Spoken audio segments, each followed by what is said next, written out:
ሰላም እንዴት ናችሁ ጋይዞች? በዛሬ ቪዲዮ ደግሞ ፌዟንን አልፌ ፌዝ 2 ላይ እንድወርቅ ያደረጉኝ ምክንያትና አሁን በቅርቡ በጀመርኩት የትሬዲንግ ቻሌንጅ ላይ ልጠቀማቸው ያሰብኳቸውን የትሬዲንግ ፕላኖች እና ሪስክ ማኔጅመንት የሆነ ስትራክቸርድ የሆነ የትሬዲንግ ቆይታ እንዲኖረ ፕሮፐር የሆነ ሪስክ ማኔጅመንት ከአካውንቱ ጋር ፊት የሚያደርግ የምገባበትን ታይም ፔሪድ ማክሲመም ፐር ዴይ ትሬዲንግ በዛሬ ቪዲዮ የምነግራችሁ ይሆናል። ያለፈው አካውንት ላይ ፌዟንን አልፌ ፌዝ 2 ላይ እንድወርቅ ያደረጉኝ ምክንያቶች ዋነኛ ብዬ የማስባቸው ነገር ቻሌንጁን ከመጀመሪ በፊት የትሬዲንግ ፕላን አለማውጣቴ ነው። ሁሉም ሰው አንድ አይደለም። እናንተ የመጀመሪያችሁ ስትጀምሩ ጊዜ በደንብ ሪሰርች አድርጋችሁ ምናምን ሪስክ ማኔጅመንት ወይ ደግሞ የትሬዲንግ ፕላን አውጥታችሁ ሊሆን ይችላል።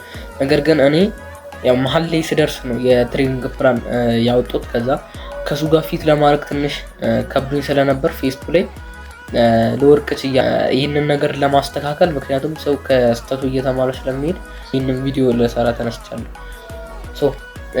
መጀመሪያ ነገር የሚሆነው 5000 አካውንቱ ላይ ምን ያህል ነው ሪስክ ማድረገው የሚለው ነው። በዚህ 5K አካውንት ከዚህ በፊት ላይ 25 ነበር ሪስክ እያደረኩ የነበረው።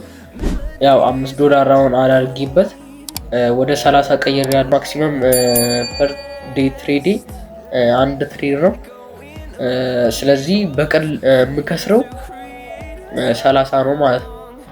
ከዛ በኋላ ዊክሊ ማክሲመም ሉስም አለኝ 3 ትሬድ ከከሰርኩኝ ለዛ ሳምንት አቁማለሁ ትሬድ። ምንም አይነት የፕላስ ሴታፕ ከዛ በኋላ ቢመጣ ትሬዱን ቴክ አላደርገውም እና በሳምንት 3 ትሬድ ኪሳራ ማለት ወደ $90 አካባቢ ነው። ከዚህ በፊት እንደነገርኳችሁ በአንድ ቀን 100 ምናምን የከሰርኩበት አጋጣሚ ነበረ። እሱን ነገር ለማስተካከል ብዬ ነው እዚህ ነገር ላይ የሰራሁት። የአይሲቲ ተርም ኢንትሪ ሞዴል አለኝ። እሱም ዩኒኮርን ፕላስ ሲልቨር ቡሌት ነው። ሲልቨር ቡሌትን ልጠቀም ያሰብኩበት ምክንያት ከዩኒኮርን ጋር አዳርጌው በጣም ብዙ ጥሩ ሪዛልቶችን እያገኙበት ስለሆነ ነው። ያው የሲልቨር ቡሌትን ታይም ፔሪድን እና ዩኒኮርን ኢንትሪ ሞዴልን አንድ ላይ አድርጌ ነው ይህንን ኢንትሪ ሞዴል የምጠቀመው። እንደ ሴሽን ላይ ስለምወስድ ሲልቨር ቡሌት ደግሞ ከ3 ሰዓት እስከ 4 ሰዓት ባለው ሰዓት ውስጥ የሚገባ ስለሆነ እኔም በዛ ታይም ፔሪድ ውስጥ ነው ትሬድ ኤክስኪዩት የማደርገው። የምጠቀማቸው ታይም ፍሬሞች መጀመሪያ አሁን ከዊክሊ አናሊሲስ ከጀመርኩኝ ዊክሊ፣ ከዛ 4 አወር 15 ሚኒት፣ ከዛ 5 ሚኒት ላይ ሊኩዊዲቲ ያሉበትን ቦታ ምናምን አይቼ 1 ሚኒት ላይ ኤክስኪዩት ማድረግ ይሆናል። ከዴይሊ ከጀመርኩኝ ደግሞ ወደ 1 አወር፣ ከዛ 5 ሚኒት 1 ሚኒት። ከመንዝሊ ከጀመርኩኝ ደግሞ መንዝሊ ዴይሊ፣ ከዛ 1 አወር 5 ሚኒት ብዬ 1 ሚኒት ላይ ትሬዲንግ ኤክስኪዩት አደርጋለሁ። ፕሮፐር የሆነ የታይም ፍሬም አላይመንት ነው ያለኝ ማለት ነው። ስለዚህ የኢንተሪ ታይም ፍሬም የምጠቀማቸውን ቶፕ ዳውን አናሊሲስ አሁን ነግራችኋለሁ። እና ደግሞ ኒውስ ትሬድ አላደርግም። ስካልፐር ሆኜ ከዚህ በፊት ኒውስ ትሬድ ሳደርግ ነበር፣ ግን ከዛ ብዙ ነገር ስለተማርኩ ኒውስ አቮይድ አደርጋለሁ። ምንም አይነት ኒውስ እኔ ከገቡ ከ15 ደቂቃ በኋላ ኒውስ የሚወጣ አይነት ከሆነ ያ ትሬድ ቴክ አላደርገውም። ዩዥዋሊ ደግሞ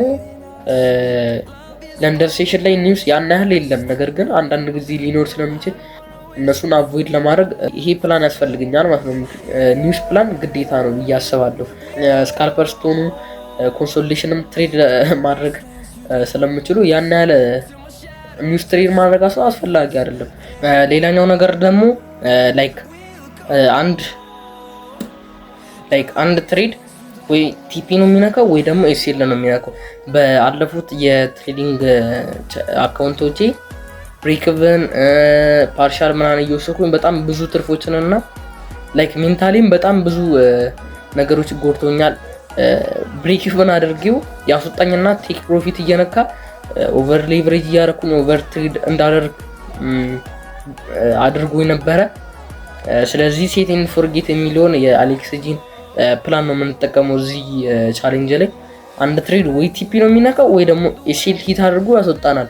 ስለዚህ አንድ ትሬድን ሪስክ እንዳለው አክሴፕት አድርገን ልንከስር እንደምንችል ራሳችንን አሳምነን ስለምንገባ ያን ያህል ከባድ ይሆናል ብዬ አላስብም ይሄ። ስለዚህ አንድ ትሬድ ስንኖር ወይ ኤስኤል ወይ ቴክ ፕሮፊታችንን ሂት አድርጎ ነው የምናስወጣ ማለት ነው። ስለዚህ ምንም አይነት ማኑዋሊ የምንነካካው ነገር የለም። ትሬዱን ቼክ ሊስት እናውጣለን። ቼክ ሊስት ማለት የኔን ኢንትሪ ሞዴል እንዳለ ኤፕለር ሴታፕ ብቻ ነው የምንገባው።